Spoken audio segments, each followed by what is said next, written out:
For some time ago, I've been thinking about how to make this list.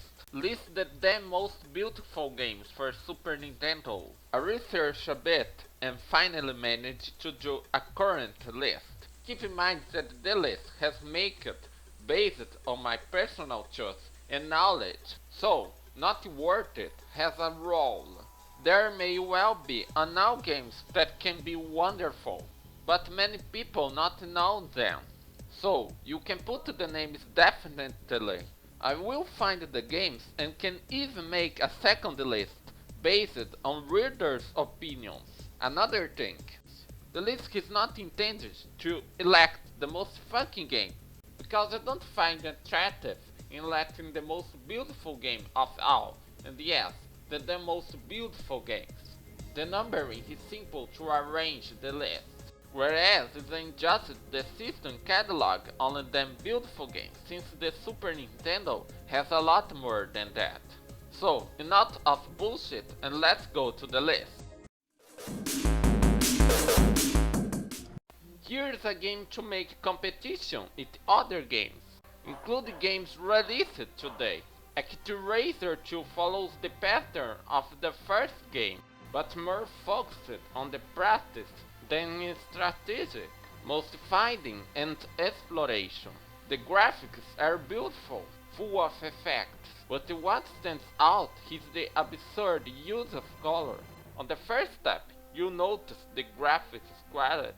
The forest seems alive and the enemies real. Sadly, the game is so hard, but this channel makes a smart video walkthrough. See the link in the description here to see the other stages and bosses in the game. Castlevania has an expected series on the Super Nintendo.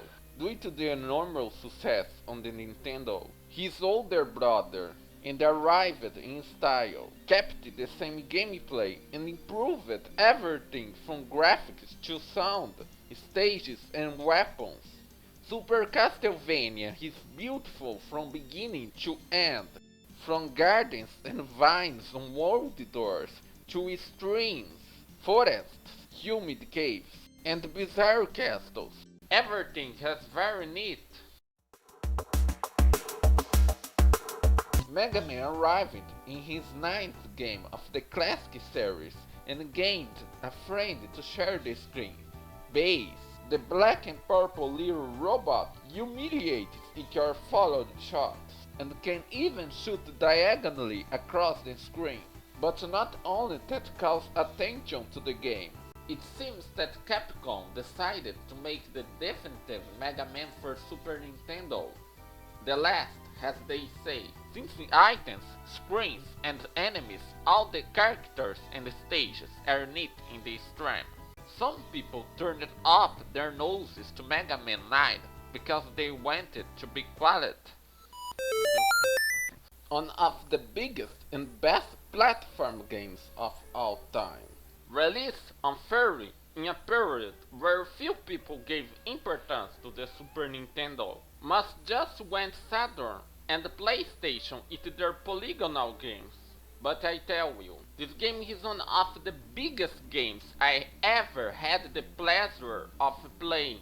It is a game where creativity crossed the line, where creativity has taken the place of graphics, sound, gameplay, because it has practically fused in every cartridge bite.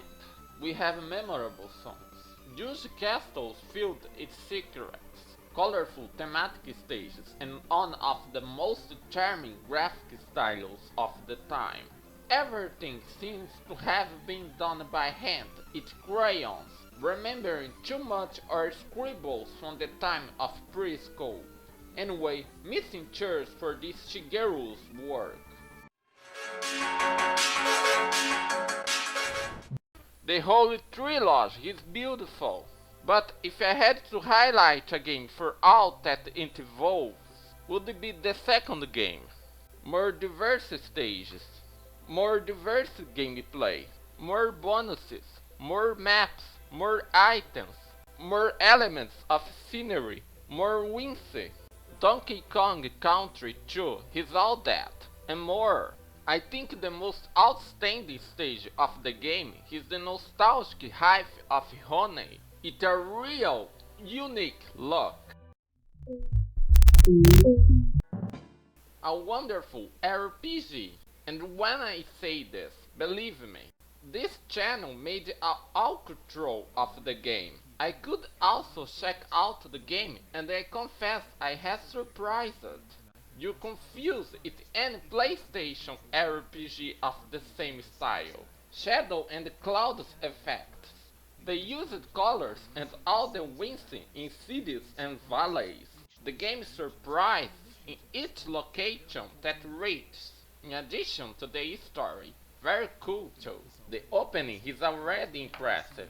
Entirely singing music travels the opening, showing the main characters.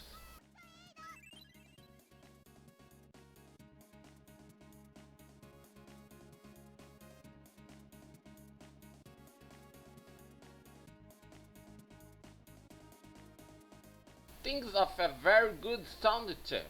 The game has restricted to the Japanese market, but the Jap translations made the miracle of fully translate the game into English, making playable on this side of the planet.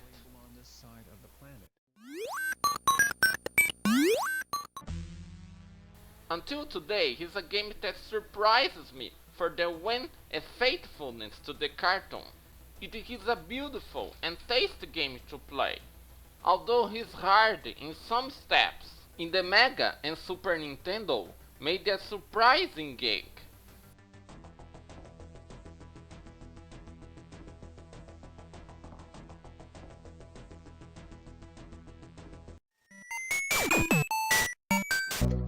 A spacer shooter game, it rotation for all stages. This is excellent, which has one of the first Super Nintendo game, and even today surprising some players. The bosses are the highlight, only bigger than the other and scarier than the other. Although it is hard, it is worth to try and reach the most remote bosses.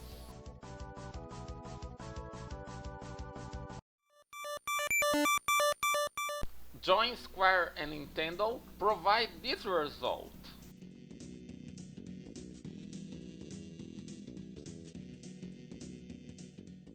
Story, even cliché, now serves as the backdrop for a different adventure in the Mushroom Kingdom. Mario now not likes to jump on turtles. He chooses options, use powers and attacks from the front, and it hands the enemies. It is a new way of seeing Mario in action. Square's courtesy.